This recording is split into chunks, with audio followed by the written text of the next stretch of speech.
We've got a great show for you today, breaking down the Trump administration's new National Guard task force, War Secretary Pete Hegseth shaking things up in the Pentagon press corps, Karen Bass, the mayor of LA, acting like a Karen, and so much more. Let's dive in.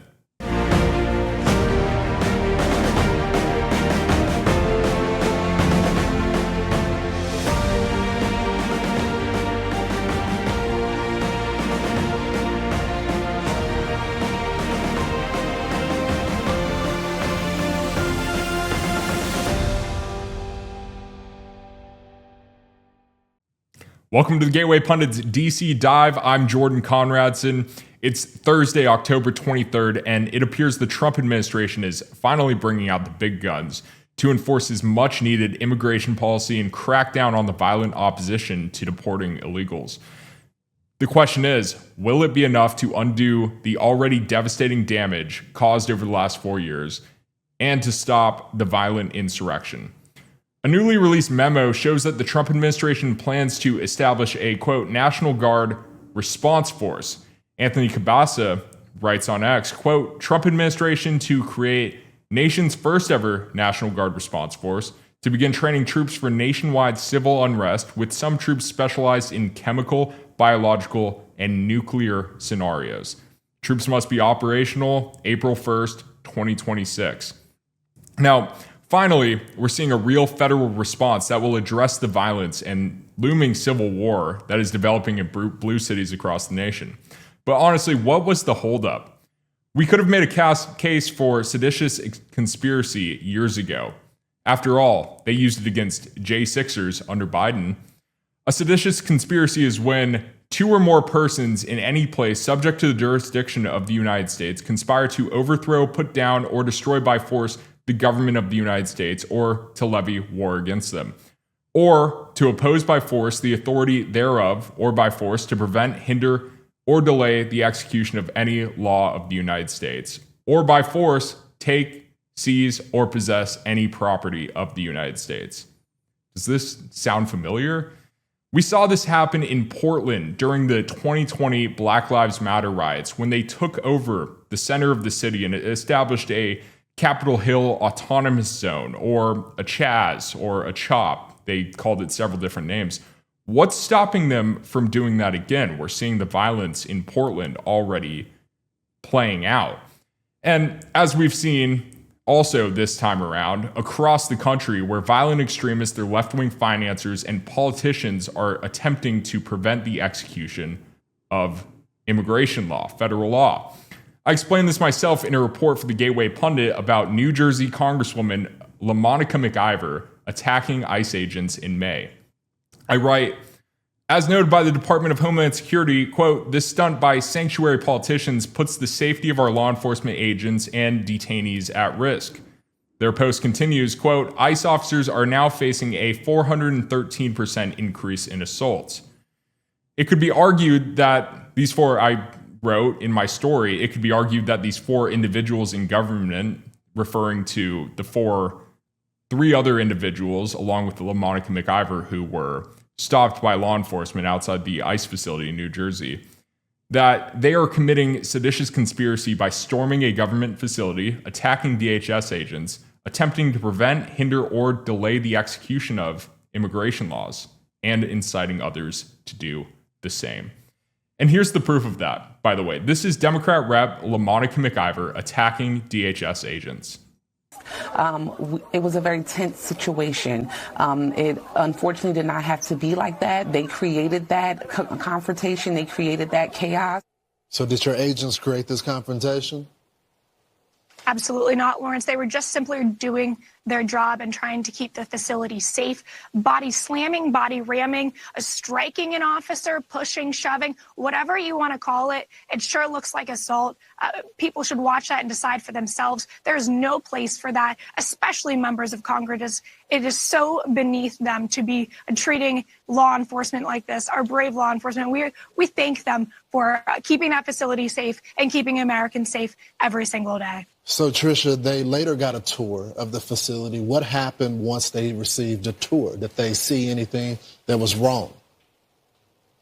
Well, Lawrence, you'll probably remember that part of the reason that they were protesting apparently is because they were saying we didn't have the right permitting, we didn't have the right inspection, which is absolutely false. We had all the right permitting, all the right fire code inspection, electrical inspection, safety inspection. But in a press conference afterward, just showcasing that they want their 15 minutes of fame, they actually said that the conditions in the facility were quite good and up to snuff. So it's pathetic, and we won't stand for this in this administration. We're not playing games with the safety of our law enforcement.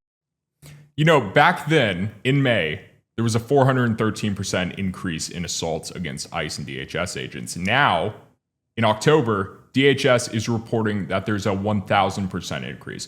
Now, maybe you've noticed the Trump administration is finally starting to use the term seditious conspiracy, which, as I stated in the article, I think it's fitting. But it wasn't until after Antifa in Portland started causing more problems. And we still haven't seen arrests for sanctuary city leaders who are inciting the violence, obstructing the duly enacted laws of the United States, and violating the laws that prohibit them from harboring and shielding illegal aliens from deportation. Now, what does this mean? That they're preparing crowd control troops for April? Are we going to have a civil war? It seems likely. One source who ostensibly leaked this memo tells Anthony Cabasa, quote, "It feels like leadership has intelligence or indications that something more significant could happen between January and May of 2026. Otherwise, they wouldn't be pulling specialized forces in a role they were never meant to fill." Now, remember, President Trump has threatened multiple times to invoke the Insurrection Act, if necessary, to stop the courts, the governors, and the sanctuary city mayors from impeding his attempts to save the lives of American citizens. And they have been, with their lawless court rulings, their sanctuary city policies, and obstruction of federal law enforcement. Over a weekend. What? The Insurrection Act, under what conditions or terms would you? Well, I'd do it if it was necessary. So far it hasn't been necessary, but we have an Insurrection Act for a reason. If I had to enact it, I'd do that. If people were being killed and courts were holding us up, or governors or mayors were holding us up, sure, I'd do that. I mean, I want to make sure that people aren't killed. We have to make sure that our cities are safe. Now, this is where the slope gets slippery, in my opinion. What's to stop the next Democratic administration from weaponizing the Insurrection Act against law-abiding citizens who they disagree with? When Biden said he's going to go after, quote, MAGA extremists in his term, he did, and he did it ferociously. From pro-lifers to parents at school board meetings to dissidents on Twitter, the Biden regime weaponized the government against them, and probably you if you're watching this program right now. But at the same time, how else is the Trump administration going to deal with these extremists, the Democratic politicians, and the George Soroses of the world who are backing them? At the same time, the Trump administration says they plan to shatter single-year deportation record by the end of 2025 after already removing over 2 million illegal aliens and executing over 500,000 formal deportations. Watch. Deportation numbers hitting record highs since President Trump's return to office. His administration booting more than 515,000 illegal migrants so far. 1.6 million illegals have left the country on their own, with immigration agents arresting 485,000. DHS saying that Trump is set to shatter the U.S. deportation record by the end of 2025. That's incredible. It's a strong turnaround from what we saw during the Biden years, where they were letting over 2.5 million illegal aliens into the country per year. There were over 10 million encounters at the southern border when Biden was president. That's not to mention the known and the unknown gotaways that entered our country, which is also in the millions. It may not be good enough what the Trump administration is doing to deport these more than 10 million illegal aliens in our country by the end of 2028. 1.6 million of these removals were self-deportations. That number really hasn't changed much in the recent months, and it doesn't appear that people are going to keep self-deporting at such massive rates next year and in the years to follow. DHS would likely need to execute 200,000 plus deportations per month consistently to remove the roughly 2.5 million a year that it takes to reach just 10 million in a 4-year period.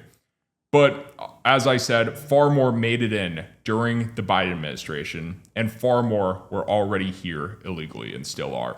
The truth is, the National Guard Response Force is a start, but we need a lot more to remove all of these criminal and non-criminal. They're all criminals. They're here illegally. We need to strengthen our defense, not just go on offense. That means prosecuting the leftist politicians who are aiding and abetting foreign designated terrorists and illegal aliens, and who are inciting the violent riots across the country. Coming up next, we're going to be talking about the shakeup at the Pentagon and what that's doing to the leftist media, who are currently in tears. But first, I want to tell you about District Copper. When we talk about our national security today, it's not just about defense systems or military strength. It's also about the resources that power the nation. Copper, a seemingly simple metal, is now a cornerstone of the U.S. infrastructure, clean energy, and advanced technology. Recent global events have exposed a serious vulnerability. The U.S. is heavily dependent on foreign sources for critical metals. Copper prices have surged, and important restrictions have made the stakes clear. Domestic supply is now a matter of national security. With copper hitting 16-month highs, global supply chains under pressure, and the looming potential closure of one of the world's largest copper mines in Indonesia, the urgency for stable domestic production has never been greater. That's where District Copper Corp comes in. By securing a U.S. market listing, the company is signaling a vision that goes beyond exploring. It's about positioning domestic resources to meet America's growing needs. District Copper's projects sit in resource-rich regions, giving the company a solid foundation. With its U.S. listing, a bold vision, expansion into key states could be next, putting District Copper in a position to strengthen critical supply chains vital to national stability. Copper is everywhere. It's in the power grids that keep cities running, it's in advanced electronics, and it's in defense systems and weaponry. Every surge in demand underscores the need for a secure domestic supply. District Copper isn't just mining, they're helping the U.S. reduce dependence on foreign metals, strengthening security and infrastructure in a time of global uncertainty. With rising demand, strategic projects, a U.S. listing, and broad industry support for domestic copper, along with the Trump administration's focus on critical metals, District Copper could be positioned at the center of a national priority, securing the metals that power America's future. And while the company's current footprint is already significant, we suspect further U.S. expansion could be on the horizon, with strategic positioning, rising demand, and national interest in domestic critical metals. District Copper is a company we'll be keeping a close eye on as developments unfold.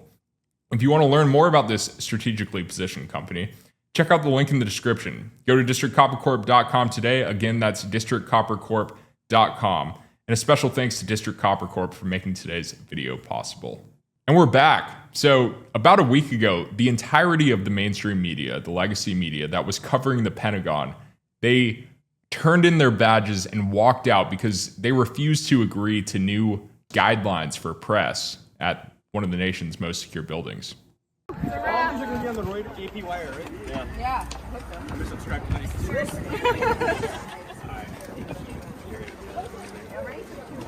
Pete Hegseth implemented new policies that would restrict the press a little bit to where they can go, who exactly they can talk to, and what information they're allowed to solicit, mainly blocking classified information from being shared, and actually threatening criminal charges, not against the press, but against those who share classified information, our nation's secrets. So they're blaming Pete Hegseth for walking out and taking a stand, and somehow their stand is walking out and just refusing to report on the Pentagon in person, which I'm not sure how much of a stand that is, because they're blaming the Trump administration for trying to put out the press that, I guess, criticizes them, the left-wing media, but they're just giving up. They're just giving their badges away and not going to show back up. So the Pentagon Press Association, they put out a statement recently saying, quote, "Today the Defense Department confiscated," again, they didn't confiscate, but continuing the statement, "confiscated the badges of Pentagon reporters from virtually every major media organization in America. It did this because reporters would not sign on to a new media policy over its implicit threat of criminalizing national security reporting and exposing those who sign it to potential prosecution." Statement continues, the Pentagon Press Association's members are still committed to reporting on the U.S. military, but make no mistake, today, October 15th, 2025, is a dark day for press freedom. That raises concerns about a weakening U.S. commitment to transparency in governments, to public accountability at the Pentagon, and to free speech for all, the statement read. Similarly, the White House Correspondents Association chimed in saying, quote, the White House Correspondents Association and the State Department Correspondents Association stand in strong solidarity with the Pentagon Press Association as it defends freedom of the press. Access inside the Pentagon has never been about convenience to reporters. The public has a right to know how the government is conducting the people's business. Unfettered reporting in the U.S. military and its civilian leadership provides a service to those in uniform, veterans, their families, and all Americans. But the truth is, Hegseth isn't preventing them from accessing the Pentagon and reporting on the U.S. military. He's simply laying out some ground rules. If you're going to be here, you have to follow the rules. And he put out a contract, not even a contract, an agreement for press to sign if they want their press badges. He didn't confiscate anybody's press badge. He just said, okay, guys, here are the new rules. You sign on to them or you can turn in your badge. Doesn't, to me, sound like confiscation. I actually signed the paper, and therefore I, with the Gateway Pundit, as well as so many other independent, much greater media outlets, are going to be covering the Pentagon. I don't find the restrictions too restrictive like the leftist media does. Apparently, they were able to roam freely around the entire Pentagon, pretty much literally unfettered access before this new arrangement came into place. Here's Pete Hegseth explaining what the new rules are. Restrictions on the press that report at the Pentagon, and have you spoken to Secretary Hegseth about this? I have, yeah. Well, he's finding, I think I can speak for him. I'll let him speak for himself, but I think he finds the press to be very disruptive in terms of world peace and maybe security for our nation. Press is very dishonest. Not you, but the press is very dishonest. You have something to say? Well, I very much appreciate the question, because it was interesting to watch. We had a chance to go along on the historic trip of Middle East peace, which our generation of veterans never dreamed would be possible. So you would think that the Pentagon press corps, of all press corps, would be front and center across the board on wanting to give credit to the president for forging this kind of peace, and instead what they want to talk about is a policy about them, which simply says maybe the policy should look like the White House or other military installations where you have to wear a badge that identifies that you're press, or you can't just roam anywhere you want. It used to be, Mr. President, the press could go anywhere, pretty much anywhere in the Pentagon, the most classified area in the world. Or also that if they sign on to the credentialing, they're not going to try to get soldiers to break the law by giving them classified information. So it's common sense stuff, Mr. President. We're trying to make sure national security is respected, and we're proud of the policy. You know, we have an option here, as you know, the press years ago moved into the White House. It used to be across the street. We could move them. You're lucky I'm president, because we could move them very easily across the street. They used to be there. They would have more room. We have a beautiful, nice space. You can sit all by yourselves and have fun. Instead, you walk around the White House talking to anybody that can breathe. And, you know, but I find that when it comes to war, and now our great Department of War, we have some great people over there, I think it bothers me to have soldiers and even, you know, high-ranking generals walking around with you guys on their sleeve, asking them, because they can make a mistake, and a mistake can be tragic. They can do it innocently too. They can, you know, and they're not press people. They don't really deal with the press, so they're not really necessarily good at it.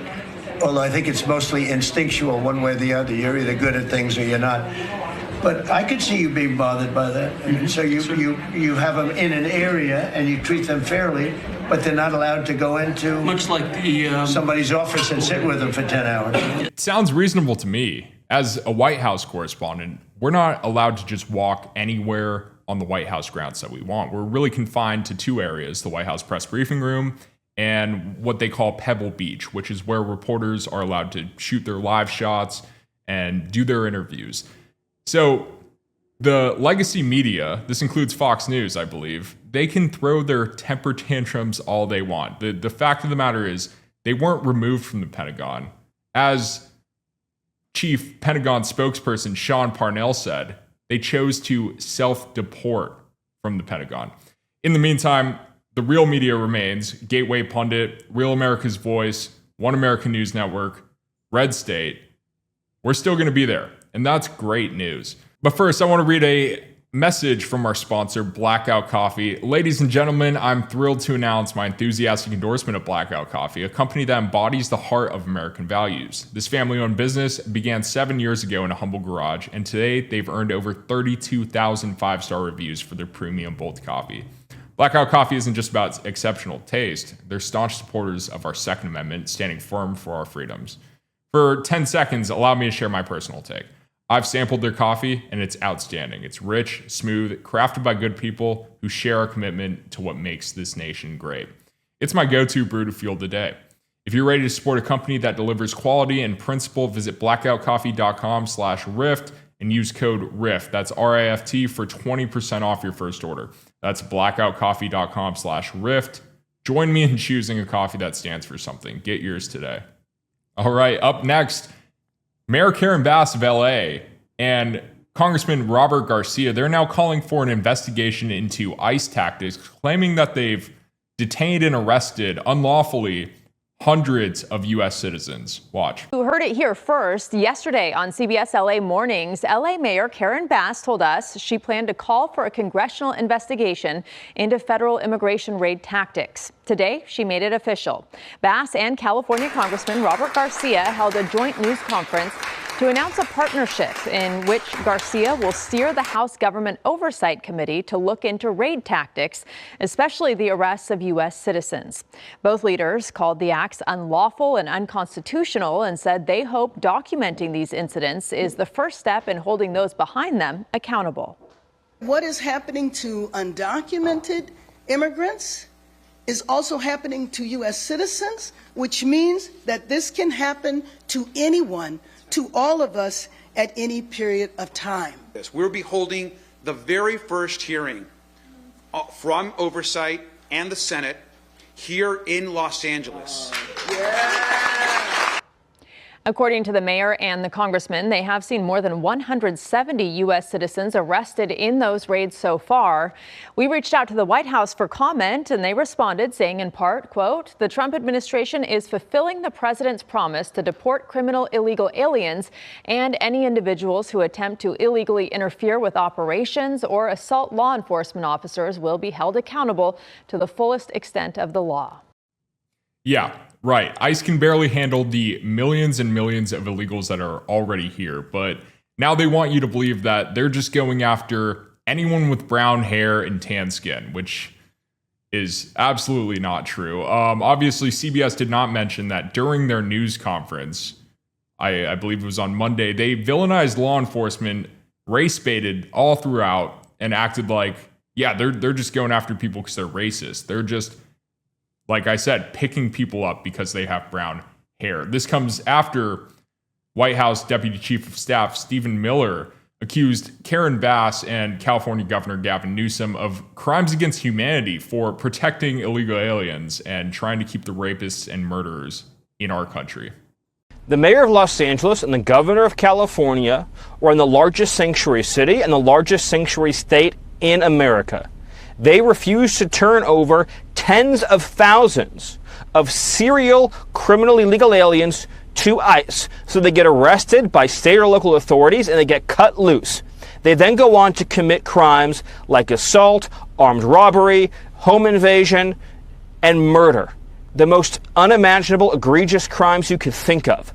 All of that blood, all of that suffering, all of that heartache, squarely on the soul and conscience of California's governor and the mayor of Los Angeles.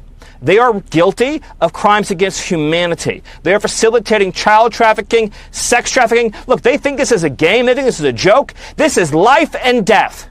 When you meet with the families, as you have, Griff, whose loved ones have been raped and killed and slaughtered by criminal illegal aliens who have no right to be in this country, what Newscomb are doing and what Bass is doing are unforgivable. And God bless our ICE agents and Border Patrol agents for going out there and doing this mission on behalf and on the orders of President Trump to make America safe for our citizens. The Democrat Party seems to only care about two groups right now: criminals and illegal aliens. And that's it. Donald Trump's Republican Party is fighting for law-abiding American citizens, and you're seeing the results right here in Washington, D.C., where the most violent city that we have in this country is now becoming, day by day, and will become one of the safest cities in the whole country. Now, Miller's exactly right. Here's their playbook. They pretend that these illegal aliens are not criminals. They arrest a illegal alien for molesting someone, murdering someone, selling drugs, committing all kinds of crimes here in the United States. They hold them in their prison. ICE sends a detainer request asking them to hand over the illegal alien for deportation, and they refuse this request. That's what they're doing here. So now Karen Bass, Robert Garcia, and Senator Richard Blumenthal are actually opening this investigation. They're going to be holding hearings apparently in California. Richard Blumenthal and Robert Garcia, they sent off a letter to DHS Secretary Kristi Noem demanding answers on some of the practices ICE has been doing and demanding bi-weekly updates on some of their records. So we'll be following that story and seeing what kind of political circus the Democratic Party is trying to execute against ICE. Coming up next, we have another round of Politico group chat leaks that, it's just getting old. But first, I want to remind you about District Copper. The U.S. government has recently backed Canadian mining companies such as Trilogy Metals, which experienced a stock surge of over 200% following a $35.6 million investment for a 10% stake. District Copper's dual loyalty approach, merging its Canadian copper keg project with newly acquired U.S. assets, gives it a strategic edge in the evolving geopolitical landscape. Its partnership with Reacher Gold, experts in identifying undervalued U.S. assets, is designed to accelerate development and enable near-term production. With advancements at Copper Keg, a U.S. listing, and this key partnership, District Copper, CAXPF on the U.S. Stock Exchange, and DCOP on the Toronto Stock Exchange may become a top pick for investors. The stock holds strong growth potential. Keep it on your radar. Special thanks to District Copper Corp for sponsoring this video. Visit the link in the description or go to districtcoppercorp.com for details on their U.S. partnership and future opportunities. And we're back. So if you remember last week, a Young Republicans group chat was leaked to Politico showing jokes that had racial humor, maybe some Nazi jokes. It really wasn't a great look for the Republican Party. But now another string of group messages has leaked to Politico once again in a what's obviously becoming a coordinated attack against young conservative minds. So Politico reports, quote, Paul Ingrassia, President Donald Trump's embattled nominee to lead the Office of Special Counsel, told a group of fellow Republicans in a text chain the Martin Luther King Jr. holiday should be, quote, tossed into the seventh circle of hell, and said he has a, quote, Nazi streak, according to a text chat viewed by Politico. Ingrassia, who has a Senate confirmation hearing scheduled Thursday, made the remarks in a chain with half dozen Republican operatives and influencers, according to the chat. So Ingrassia has since withdrawn his nomination for the White House Office of Special Counsel. His hearing was supposed to be Thursday, today, but he withdrew his nomination because of this attack. And that's exactly what they want. They want to take down all conservative minds and all people out of government with, I don't know how these text messages are like leaking out, but I mean, you can't really, quite frankly, blame them for texting these jokes to a group chat that they think is just with a few friends. They're cracking some jokes. They're not hurting anybody. Just like last week's leak of Young Republicans group chat, Vermont State Senator Sam Douglas also stepped down and resigned from office. And again, this is exactly what the left wants. This is exactly what the, in my opinion, nefarious individual who leaked these group chats wants. They want to take down their enemies. Clearly, it's coordinated. I don't know if the same people are involved in this attack as were involved in last attack, but meanwhile, in Arizona, young Republican leader Luke Mosselman, he's refused to step down. These jokes that he told in a group chat, they weren't supposed to come out. Honestly, he wasn't even the biggest offender, if you want to call it that. So he's not stepping down, which is great. I believe in that. I don't think you should stand down. Because meanwhile, we have Democratic Attorney General candidate for Virginia, Jay Jones. He is not stepping down. He's still in the race. He might win after these text messages came out where he's calling for the death of his political opponent and his kids. Similarly, across the country, the left is still celebrating and cheering the assassination of Charlie Kirk, which happened on September 10th at Utah Valley University. And they're not only cheering it, they're actually dressing up in costumes to pretend to be Charlie Kirk. We saw this at the No Kings rallies over the weekend, where they're wearing these Charlie Kirk costumes with a wound on their neck, and they're making fun of the whole situation. So while the left is celebrating murder, calling for more violence against Republicans have decided we're going to be the speech police on our own party, and we're going to cuck out when someone says something that offends us, and we're going to leak it to some left-wing media source. So the fact that this is going on while we have leftists cheering violence, calling for violence, and you can't even tell a joke anymore in a group chat. Maybe it's not the best idea to tell a joke in a group chat. Maybe everyone needs to say, I can't say this in this group chat because someone is going to leak it. I mean, that's what we're really up against. But really what we are up against is nefarious actors within our own party, but also the left, rioting across the country, calling for our deaths. And we need to really rise up against this. Well, that's all we got for you today. Thank you for joining the Gateway Pundits DC Dive. Smash that like button, leave a comment, let me know what you think.